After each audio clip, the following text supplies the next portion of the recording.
사랑이 많으신 하나님 아버지, 감사합니다. 오늘 우리가 성전에서 또 온라인으로 이렇게 함께 예배를 드리게 하심에 감사합니다. 주님, 한 주간 우리는 믿음으로 말씀으로 살아가겠다 다짐하였지만 나약한 우리 자신과 세상에 가진 유혹으로 인해 그러하지 못하였음을 고백합니다. 주님, 우리는 연약하기에 주님의 말씀을 온전히 순종하기가 너무나도 어렵습니다. 하지만 주님, 이스라엘 백성이 성경을 듣고 눈물을 흘리며 회개한 것과 같이 우리가 주님의 말씀으로 깨닫고 우리의 죄를 회개하게 하실 줄 믿고 감사합니다. 주님, 소중한 인생의 이 시기에 학업, 건강, 우정, 진로 등 다양한 고민이 있을 우리 유틴즈 친구들이 항상 주님의 말씀이 중심이 되어 살아갈 수 있게 붙잡아 주시고, 특히 지금 유행하고 있는 코로나19에게서 정말 안전하게 지켜주시기를 간절히 기도합니다. 그리고 오늘 전도사님의 말씀으로 은혜를 받아 우리 유틴즈 친구들에게 성령의 감동으로 살아가게끔 하기를 소망합니다. 주님, 우리는 그리스도의 자녀로서 오직 말씀으로 리폼되기를 소망합니다. 종교개혁 시기의 개혁교회처럼 오직 하나님을 향한 믿음으로 구원을 확신하고 얻으며 성경을 읽고 그 말씀에 순종하며 살아가는 우리 유틴즈 친구들이 되게 하여 주시옵소서. 십자가의 사랑으로 우리를 구원하신 예수님의 이름으로 기도하였습니다. 아멘. 다 같이 사도신경으로 신앙 고백하겠습니다. 나는 전능하신 아버지 하나님, 천지의 창조주를 믿습니다.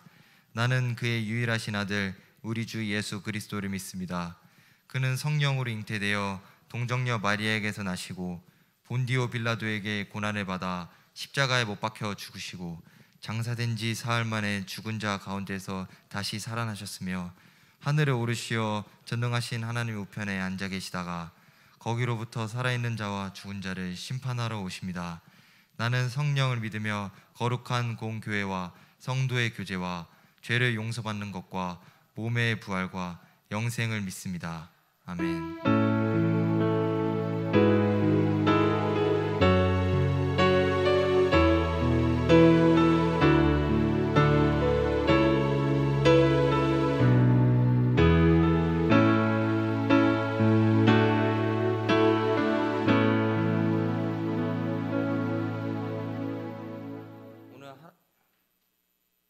오늘 하나님이 우리에게 주신 말씀은 마태복음 7장 24절부터 27절 말씀입니다. 마태복음 7장 24절에서 27절 말씀입니다. 함께 합독하겠습니다. 그러므로 누구든지 나의 이 말을 듣고 행하는 자는 그 집을 반석 위에 지은 지혜로운 사람 같으리니 비가 내리고 창수가 나고 바람이 불어 그 집에 부딪히되 무너지지 아니하니니 이는 주후를 반석 위에 놓은 까닭이요 나의 이 말을 듣고 행하지 아니하는 자는 그 집을 모래 위에 지은 어리석은 사람 같으리니 비가 내리고 창수가 나고 바람이 불어 그 집에 부딪힘에 무너져 그 무너짐이 심하니라. 아멘.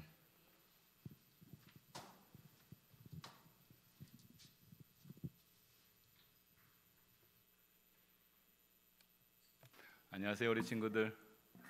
오늘 추석 명절인데 시골들 안 갔어요? 그래요. 우리 같이 하나님 앞에 예배 드릴 수 있는 것이 너무나도 은혜고 감사합니다. 오늘 말씀의 제목은 한번 볼까요? 말씀의 제목이 뭐죠? 말씀대로 살아가는 제자입니다. 우리 친구들 저기 어리석다, 어리석은 사람, 혹시 어리석은 사람이 이 세상에 있을까요? 있어요? 어떤 사람이 어리석은 사람이에요? 어? 누가 뭐라 그랬는데? 어리석은 사람. 세상에는 어리석은 사람이 과연 있을까? 어떤 사람은 지식이 많고 어떤 사람은 지식이 좀 부족한 사람은 있죠. 그리고 어떤 사람은 능력이 많고 어떤 사람은 능력이 좀 부족한 사람이 있어요. 우리가 지식이 좀 부족하거나 능력이 좀 부족한 사람을 어리석다 이렇게 얘기하나요? 그렇진 않죠. 네, 지식이 부족할 수도 있어요. 그리고 능력이 부족할 수도 있어요. 그리고 나에게 받은 달란트가 적을 수도 있어요. 그걸 보고 우리가 어리석다라고 이야기하지 않아요. 지식이 많고 능력이 많다고 해서 지혜로운 것도 아니고, 그리고 지식이 좀 부족하고 능력이 부족해도 어리석은 것이 아닙니다. 그러면 어떤 사람이 지혜로운 사람이고 어떤 사람이 어리석은 사람일까요? 이 국어사전에는 지혜로운 사람을 이렇게 표현해요. 사물의 이치를 빨리 깨닫고 사물을 정확하게 처리하는 정신적 능력이 있는 사람. 그러니까 이 세상의 이치를 딱 깨닫고 그 이치대로 살아가는 사람, 그게 국어사전에 지혜로운 사람이라고 이렇게 표현하고 있어요. 그 지혜는 역시 마찬가지로 이 세상도 다 알고 있는 것처럼 세상의 이치를 내가 바로 알고 그 이치대로 살아가는 사람을 지혜롭다 이렇게 이야기를 하는 거죠. 그러니까 내가 지식이 작은 지식의 양을 가지고 있지만 그 자기가 가지고 있는 이 지식을 삶에 잘 적용시키는 사람이 지혜로운 사람이에요. 그리고 비록 내가 지식과 능력이 굉장히 많은데 그것을 이 세상의 원리, 이치에 따라서 살지 않고 자기 욕심을 따라 살아가는 사람을 참 어리석다 이렇게 이야기를 하죠. 그래서 성경에는 어리석은 부자에 대해서도 이야기하고 어리석음과 지혜로움에 대해서 많은 이야기를 합니다. 지혜로운 사람과 어리석은 사람의 특징이 있어요. 여러분들은 어리석은 사람들이 어떤 특징을 갖고 있는 것 같아요? 어리석은 사람들을 이렇게 가만히 보면은 어떤 특징을 가지고 있냐면 굉장히 본능적이고 좀 충동적인 사람들이 좀 이렇게 어리석게 행동하는 경우가 많아요.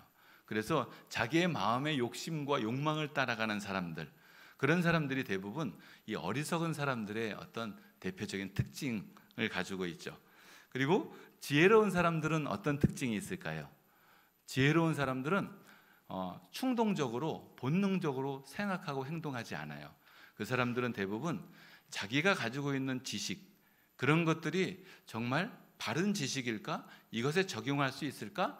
많은 생각과 그리고 그 이치를 따라서 그게 어떤 결과를 낳게 할까까지 생각과 묵상 속에서 그리고 나서 그 생각을 따라서 한 걸음 한 걸음 걸어가는 사람, 이런 사람들을 이제 세상에서는 지혜롭다 이렇게 이야기를 합니다. 그래서 지혜로운 사람과 어리석은 사람의 딱 특징은 지혜로운 사람은 어떠한 사건을 처리할 때 생각을 많이 해요. 생각을 하고 이 생각의 원인과 결과까지 우리가 생각을 하면서 어떻게 내가 하는 것이 바른 행동일까 이렇게 생각하는 사람들이 바로 지혜로운 사람들입니다. 여러분들 게임 좋아하죠? 그죠? 요즘은 게임을 모르는 사람이 정말 어리석은 건 아니지만 좀 이렇게 바보 취급을 받을 수도 있는 것 같아요. 그래서 게임들을 다 좋아하는데 이 게임의 대표적인 어떤 특징이 있어요. 이 게임을 좋아하고 게임을 많이 한 사람의 특징은 뭐죠? 전두엽이, 우리 그때 한번 봤죠? 전두엽이 퇴화돼요. 퇴화. 그래가지고 이 전두엽은 어떠한 역할을 하냐면 생각을 하고 그리고 생각을 따라서 좀 더 깊이 어떤 의미를 찾아가는 일들을 전두엽이 해요. 그런데 게임은 즉각적인 반응 속도를 막 늘려야 되다 보니까 이 게임을 많이 하는 사람들이 생각하기를 되게 싫어하는 거죠. 그래서 자꾸 충동적인 사람이 되는 거예요. 그러니까 게임을 많이 한다는 것은 어떻게 보면 나는 이 게임을 통해서 어리석은 사람이 돼야 되겠다라는 결심을 하는 거하고 사실은 틀리지 않아요. 그런데 모든 순간에도 하나님은 여러분들을 하나님의 진리 가운데 인도하신다는 것을 전사님 믿어요. 그래서 뭐 게임을 하지 마라 뭐 이런 얘기를 할 수는 없지만 생각을 할 필요는 있다. 내가 게임을 할 때 이 게임을 통해서 나의 유익이 되잖아요. 재미있고. 하지만 그게 결코 나를 성장시키지 못한다라는 그 진리, 그 생각은 우리가 가지고 게임을 했으면 좋겠어요. 근데 사실은 이 어리석은 사람과 지혜로운 사람의 우리가 한 걸음 더 나아가면 생각을 많이 하고 이 생각을 통해서 바른 결정을 하고 바른 처리를 하는 사람이 지혜로운 사람이라고 한다면 그 생각 속에 무엇이 더 있어야 되냐면 영혼의 원리가 있어야 돼요. 그러니까 우리의 삶은 이 땅에서만 살고 끝나는 게 아니에요. 우리의 삶은 우리의 삶의 시간을 넘어서 이제 죽음 이후에도 영원한 세계가 우리한테 주어져 있어요. 이것을 알고 있는 사람과 모르고 있는 사람은 엄청난 생각의 결정의 차이가 있겠죠. 그래서 이 영원히 존재한다라는 그 생각을, 그 진리를 가지고 생각하는 사람이 이 기독교 안에서는 하나님의 말씀, 하나님의 제자들은 그런 영혼의 원리에 입각해서 생각을 할 때 좀 더 지혜로운 생각과 행동을 할 수가 있어요. 우리 성경 시편 14편 1절의 말씀 우리 같이 한번 읽어볼게요. 시편 14편 1절의 말씀 함께 읽겠습니다. 어리석은 자는 그의 마음에 이르기를 하나님이 없다 하는도다. 그들은 부패하고 그 행실이 가증하니 선을 행하는 자가 없도다. 아멘. 그래요. 어리석은 사람의 대표적인 게 뭐냐면 이 영혼의 그 원리 안에서 생각하지 않는 거예요. 이 땅에서만 만족하며 사는 거예요. 그런데 죽음이라는 시간에 딱 맞닥뜨리고 나니까 영혼의 세계가 있다는 것을 그때 발견하고 나면 그때는 이미 늦어버린 거죠. 그래서 어리석은 사람은 우리가 세상에서 잘 살고 행복하기를 원하잖아요. 모든 사람들이. 하지만 하나님이 없다 이렇게 살아가는 사람이 어리석은 사람들은 선을 행하지 못해요.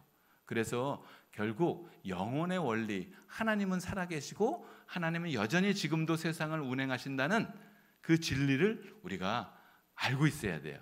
그게 바른 지식이에요. 그 진리예요. 그 진리를 알고 그에 따라서 살아가는 사람이 지혜로운 사람인 거죠. 그래서 잠언 9장 10절에도 여호와를 경외하는 것이 지혜의 근본이다 이렇게 이야기를 하고 있어요. 여러분들이 난 지혜롭게 살고 싶어. 그럴 때 어떻게 하면 지혜롭게 되냐면 하나님이 여전히 세상을 창조하시고 운행하신다는 그 하나님의 영혼의 원리에 입각해서 내가 생각하고 행동할 때 여러분들의 행동은 어느덧 모든 사람들이 여러분을 바라보면서 참 지혜롭다 이런 이야기를 하게 될 것입니다. 그래서 지혜로운 사람은 선을 행하기도 하고 그리고 어리석은 사람이 절대 하지 못하는 그런 세상이 감당할 수 없는 그런 삶을 살아가는 사람이 바로 하나님을 예수 그리스도를 믿고 그 믿음 안에서 생각하고 그 진리를 따라 살아가는 사람들이에요. 그래서 우리는 이 영혼의 원리, 하나님은 여전히 우리의 주관자 되시고 우리의 주님이시라는 이 성경의 원리, 이 성경의 원리를 항상 기억하고 그 원리를 따라서 생각하고 행동하는 우리 친구들이 다 됐으면 좋겠어요. 오늘 읽은 본문의 말씀을 우리 같이 한번 볼게요. 우리 본문 말씀 보면은 여기도 지혜로운 사람과 어리석은 사람이 나와요. 지혜로운 사람은 어떤 사람이죠? 마태복음 7장 24절의 말씀을 우리 친구들 한번 보세요. 보면 지혜로운 사람은 어떤 사람이에요? 나의 이 말을 듣고 행하는 사람, 나의 이 말을 듣고 행하는 사람이 지혜로운 사람이라고 이야기하고 있어요. 그리고 어리석은 사람은 어떻게 이야기를 하고 있죠? 7장 26절을 한번 보시면 어떤 사람이죠? 나의 이 말을 듣고 행하지 않는 사람. 그래요. 행하는 사람과 행하지 않는 사람이 지혜로운 사람과 어리석은 사람의 차이가 있어요. 근데 중요한 거는 행하고 행하지 않는 게 어리석다와 지혜로움의 차이구나. 근데 더 중요한 거는 뭐냐면 나의 이 말이에요. 나의 이 말을 듣고 행하는 사람. 그러니까 나의 이 말이 우리 하나님께서 우리들에게 주신 이 하나님의 말씀이잖아요. 나의 이 말이 아니라 내 생각, 세상의 지시의 지식을 따라서 살아가는 사람은 결국 어리석은 사람이 되는 거죠. 근데 주님이 주신 이 말씀을 행하는 자가 지혜로운 사람인 거예요. 이 말씀을 행하는 사람이 바로 지혜로운 사람인데, 나의 이 말은, 우리가 지금 마태복음 7장을 읽었어요. 7장 5장에서부터 7장까지가 산상수훈이라고 그래서 하나님께서, 예수님께서 이 땅에 오셔서 우리가 이 땅에 살아가면서 지켜야 될, 행해야 될 그 말씀, 산상보훈이라고 얘기를 해요. 왜 보훈이라고 얘기하냐면 막 보물같이 너무나도 귀한 말씀이기 때문에 산상보훈이라고도 얘기를 하는데, 이 말씀을 여러분들 꼭 이번 추석 연휴 때 게임하는 것도 좋은데, 이 마태복음 5장에서 7장의 말씀을 길지 않아요. 마음 먹고 읽으면 뭐 10분도 안 걸려요. 한 5분도 안 걸려요. 그래서 5장에서 7장까지 말씀을 꼭 한번 읽어봤으면 좋겠어요. 이 마태복음 5장에서 7장에는 복 있게 살아가는, 내가 복을 받는 비결이 안에 다 들어가 있어요. 그리고 하나님 앞에 기도하는 법도 다 들어가 있어요. 그리고 이 땅에 살면서 윤리적으로, 도덕적으로 어떻게 살아가야 되는지 하나님 나라의 원리가 이 안에 다 들어가 있어요. 그래서 이 말씀만 잘 기억하고 이 말씀대로만 살아도 여러분들은 하나님이 주시는 어마어마한 복을 누리게 된답니다. 그 복은 내 환경이 아무리 어렵고 힘들어도 하나님이 주시는 평강과 위로 가운데 살아가게 되고, 내가 가진 것이 없어도 하나님의 나라를 살아가는 사람으로서 가난한 자를 도울 수 있는, 하나님의 나라가 모든 사람들에게 증거될 수 있는 그러한 삶을 살아갈 수 있는 그 비결이 바로 이 산상수훈에 다 들어가 있는 거예요. 그래서 이 말씀을 여러분들 꼭 한번 읽어보시고, 이 말씀을 읽다가 이 말씀은 내 마음속에 이 하나님이 주시는 말씀이다 생각하는 말씀이 있으면 그 말씀 단 한 구절이라도 꼭 암기해서 내 마음속에 새겨두세요. 그러면 우리가 계속 하나님의 말씀을 공부하는데, 말씀은 능력이 있다 그랬잖아요. 이 능력의 말씀이 말씀으로 나를 변화시켜줘요. 그래서 말씀으로 내가 리폼되면 나는 하나님의 말씀을 따라가 살아가게 되죠. 그래서 나를 리폼시키는 말씀, 그 말씀 한 구절을 아마 이 산상수훈 5장에서 7장까지 읽으면서, 나는 하나님이 나에게 주신 이 말씀이 나를 리폼시키고 이 말씀대로 살아가서 하나님의 복을 받기를 원한다, 그 말씀을 한 구절씩 한번 찾아봤으면 좋겠어요.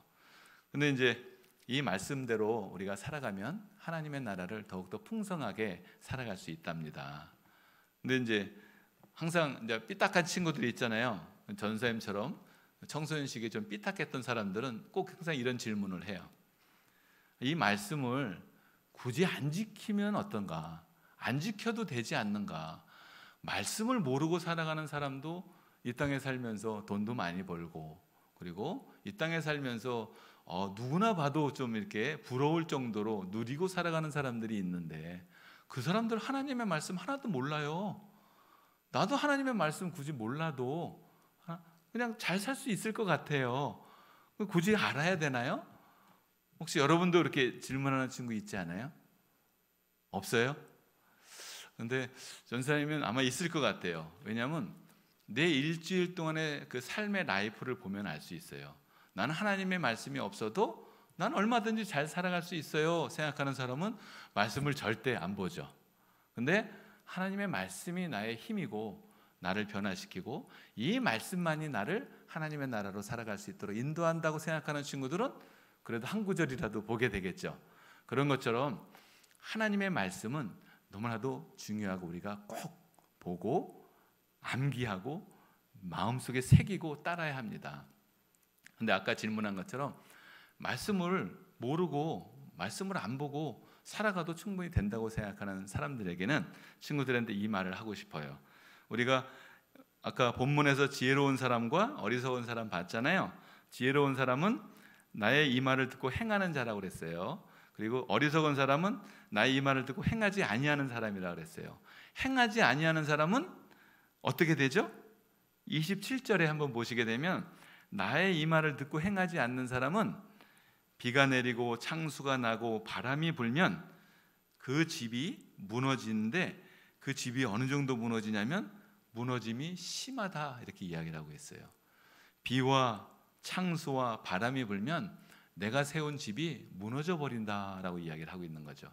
그게 어리석은 사람의 어떤 결과예요. 그리고 지혜로운 사람은 어때요? 비가 내리고 창수가 나고, 우리 25절에 나와 있어요. 비가 내리고 창수가 나고 바람이 불어도 그 집이 무너지지 않는다.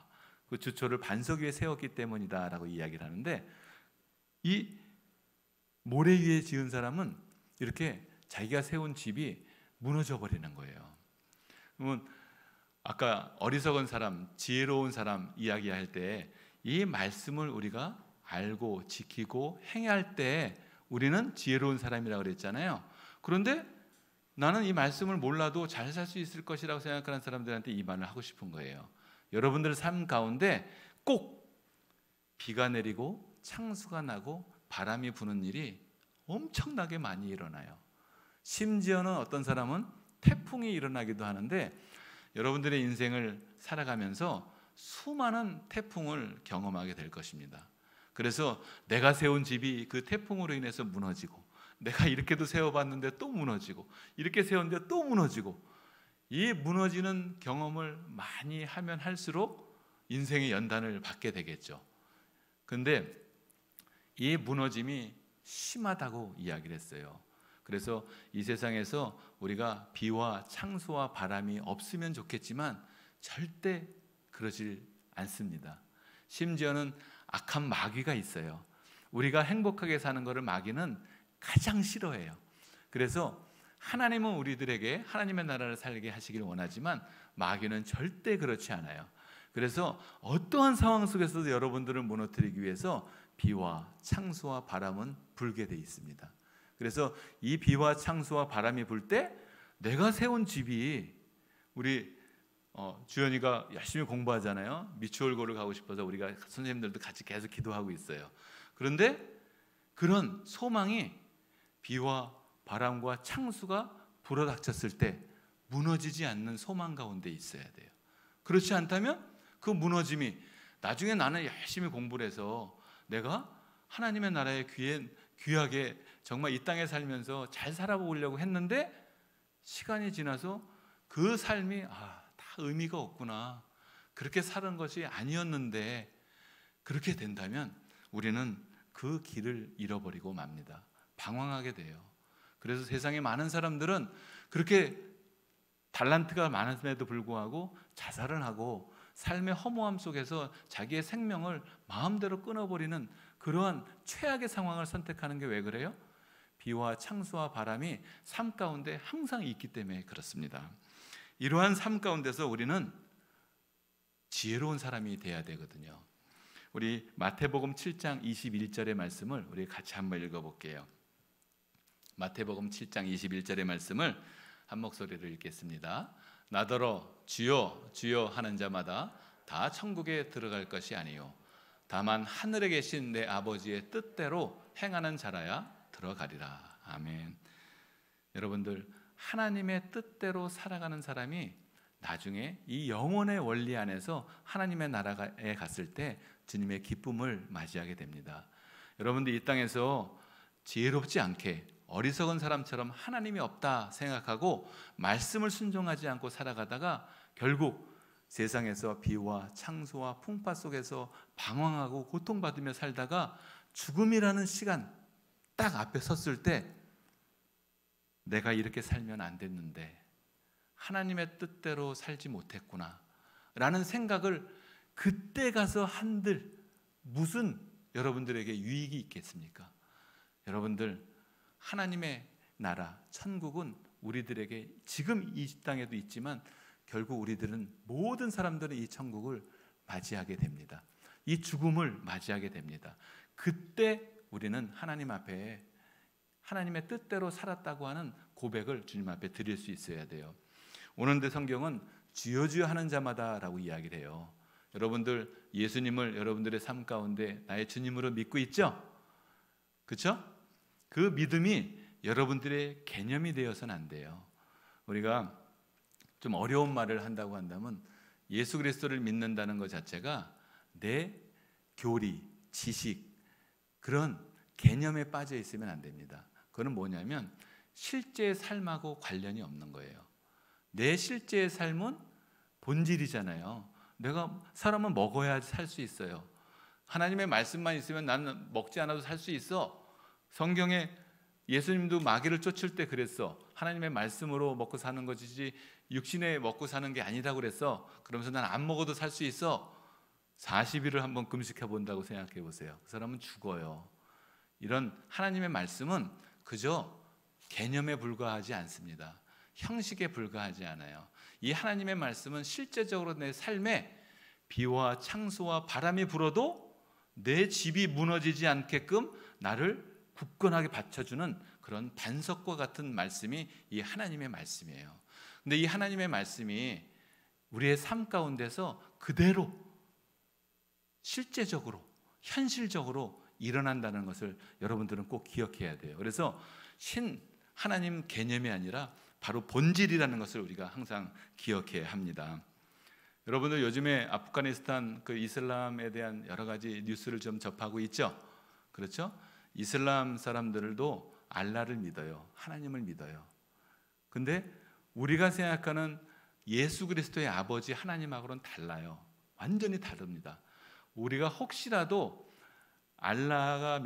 알라를 구약 성경에 믿고 있는 유대교의 하나님 다 다른 하나님이에요. 유대교의 하나님은 구약 성경을 통해서 전해준 그 하나님, 자신들이 생각하고 있는 하나님을 믿고 있는 거예요. 알라도 마찬가지예요. 알라를 믿고 있는 모든 이슬람 사람들은 여전히 코란이라고 하는 그 경전을 자기들이 우상처럼 여기지만 그것은 실제가 아니에요. 실제가 아닌 증거가 뭐로 나타나냐면 그들은 하나님이 이 세상에 내려오지 않았기 때문에 여전히 자기 자신들이 힘을 키워야 돼요.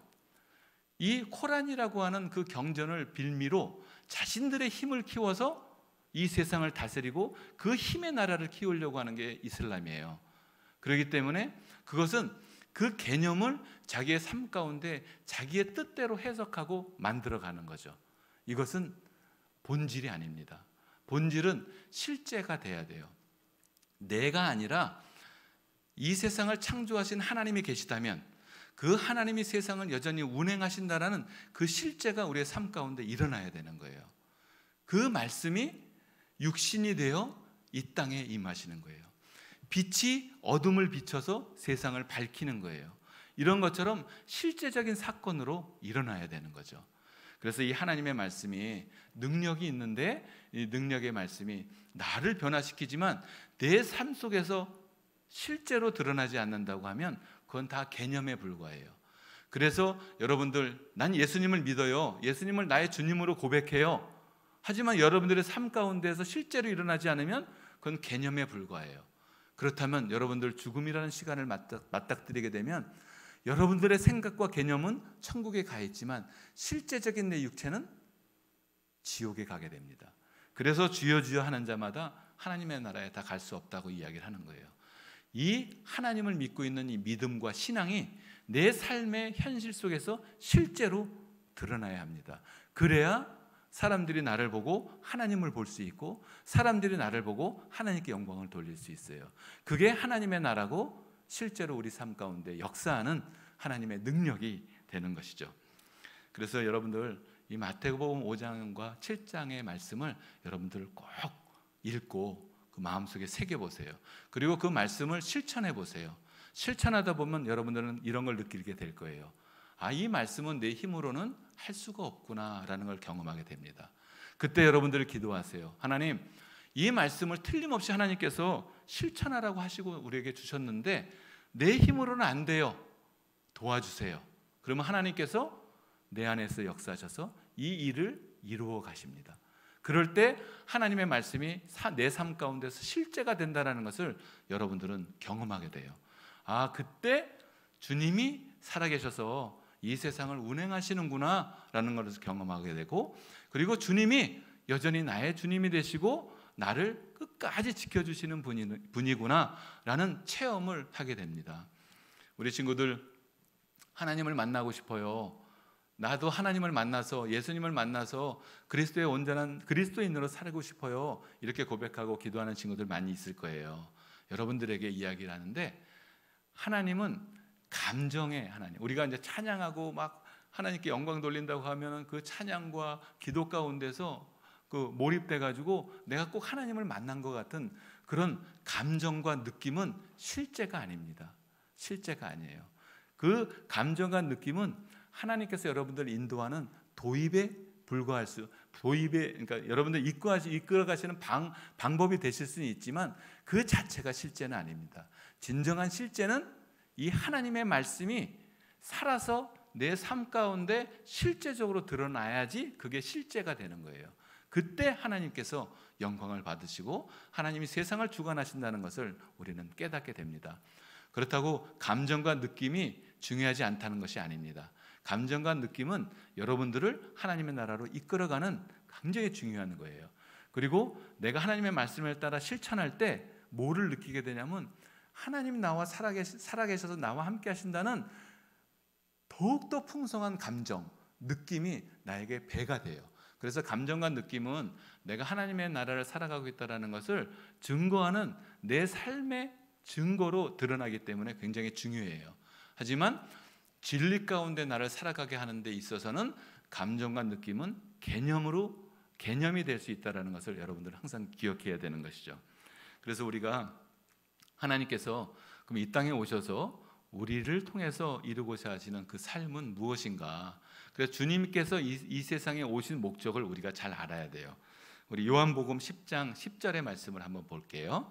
요한복음 10장 10절의 말씀 함께 읽겠습니다. 도둑이 오는 것은 도둑질하고 죽이고 멸망시키려는 것뿐이요, 내가 온 것은 양으로 생명을 얻게 하고 풍성히 얻게 하려는 것이라. 그러니까 주님께서 말씀하셨어요. 내가 온 것은 양으로 생명을 얻게 하고. 그러니까 주님이 이 땅에 오신 목적은 생명을 주시기 위한 거예요. 그래서 모든 사람들은 죄로 인해서 다 죽어버렸어요.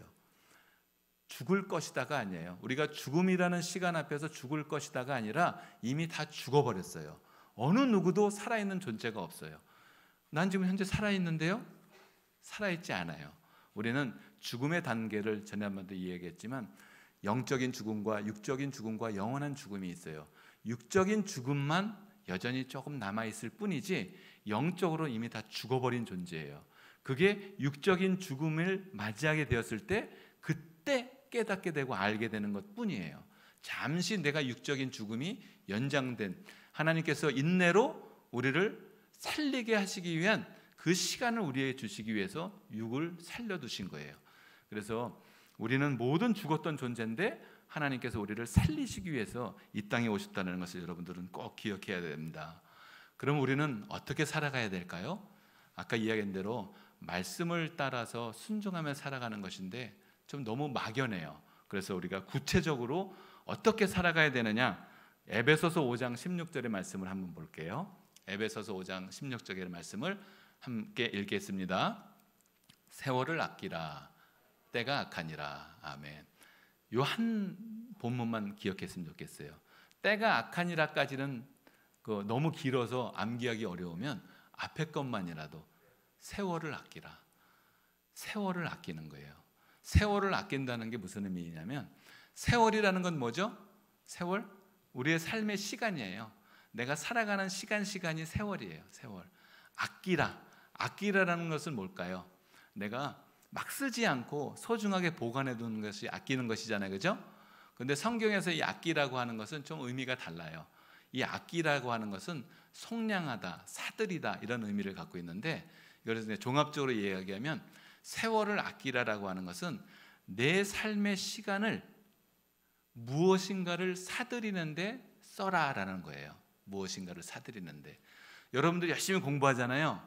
열심히 공부해서 공부한 결과로 좋은 직장을 얻는 거, 이게 이제 세월을 아끼는 거예요. 내 시간을 아껴서 좋은 직장에 가면 그 좋은 직장을 사들이기 위해서 내 시간을 투자한 거죠. 이게 세월을 아끼는 거예요. 그런데 그리스도인의 세월을 아끼라는 것은 좀 다르죠. 왜냐하면 그리스도인은 그리스도를 믿는 사람이잖아요. 그리스도께서 이 땅에 오신 목적은 생명을 얻게 하기 위해 오신 거기 때문에 우리는 거기에다 뭘 넣냐면 세월을 아끼라라고 하는 것은 내가 내 시간을 들여서 그리스도의 생명을 얻게 하기 위해서 내 시간을 쓰는 거예요. 생명. 그렇다면 그게 어떤 의미를 가질까요? 내가 예수 그리스도의 이름으로 살아가는 사람이 우리 그리스도인이에요. 그러면 여러분들이 공부할 때 내가 예수 그리스도의 이름으로 열심히 공부해서 내 공부한 결과로 좋은 직장에 들어간, 좋은 직장이 아니라 일을 얻어서 사람들과의 관계 속에서 그것을 통해서 복음을 전하고 생명을 낳는 일을 한다면 여러분들은 세월을 아끼라라는 삶을 충실히 사는 거예요. 여러분들이 어떤 소망을 가져요. 여러분들이 가지고 있는 이 소망이, 이 소망을 통해서 내 유익을 구하는 것은 세월을 아끼는 것이 아니에요. 그것은 죽음의 심판 앞에 다 불살라 없어져 버려요. 그런데 내가 이 소망을 가지고 있는 이 소망을 예수 그리스도의 이름으로 이 소망을 품은 이 소망이 나중에 생명을 낳는 일을 한다면, 그렇다면 그 일은 하나님 앞에 세월을 아끼는 귀한 역할을 감당한 거죠. 그래서 내가 공부를 하건 운동을 하건 무엇을 하건 예수 그리스도의 이름으로 해야 되는 이유가 뭐냐면 예수 그리스도의 이름은 생명을 낳는 이름이에요. 그렇기 때문에 내가 무엇을 하든 그 일을 통해서 생명을 낳는 일을 한다면 여러분들은 세월을 아끼는 그러한 복의 삶을 살아가게 되는 것입니다. 그래서 막연한 이 하나님의 말씀을 따르는 진리가 무엇이냐? 세월을 아끼는 것이다. 내가 말씀에 순종해서 말씀을 통해 살아갈 때 나는 생명을 낳는 일을 할 수 있다라는 것을 우리 주님께서 나와 함께 하시면서 이루겠다고 약속하셨어요.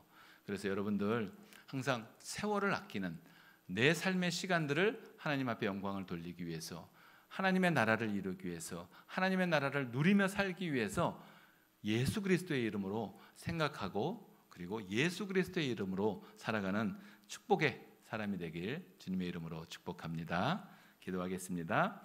거룩하신 하나님, 은혜를 감사합니다.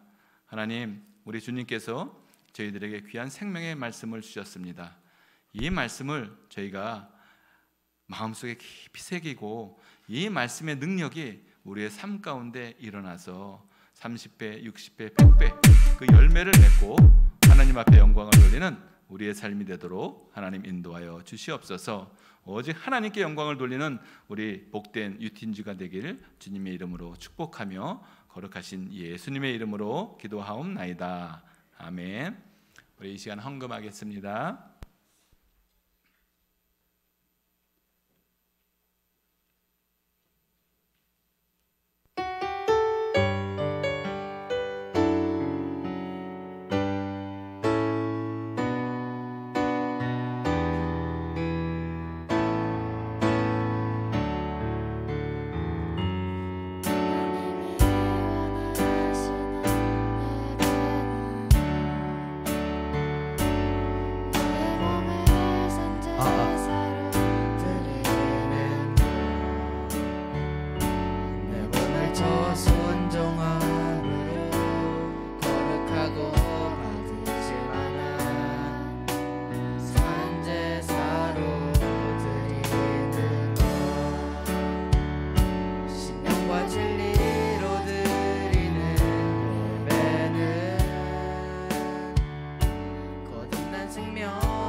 하나님 감사합니다. 주님 앞에 예물을 드릴 수 있도록 저희들의 마음을 주님께 드릴 수 있도록 저희들의 마음을 지켜주심을 감사드립니다. 하나님, 저희들의 마음과 예물을 주님 앞에 드렸습니다. 하나님께서 드린 저희들의 마음을 기억하시고 성령의 충만한 은혜를 베풀어 주셔서 하나님의 사람으로 예수 그리스도의 이름으로 온전히 살아가는 우리 유틴유 친구들 다 되도록 하나님 축복하여 주옵소서.